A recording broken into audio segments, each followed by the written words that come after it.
istilahnya tertentu. Nah kalau dilirik aja sama gurunya sebagainya, ternyata masalah yang paling utama itu di komunikasi. Belakang semuanya. Hal yang juga penting adalah pendidikan. Kalau pendidikan ini sudah bagus, insya Allah semua persoalan menjadi bagus. Makasih. Ada kalanya juga waktu ginting kan di situasi nggak aman, tapi kita kan dipaksa harus memberikan penyuluhan. Ya.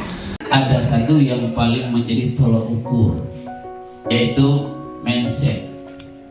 Kalau mindsetnya tidak baik, harapan itu akan sirna.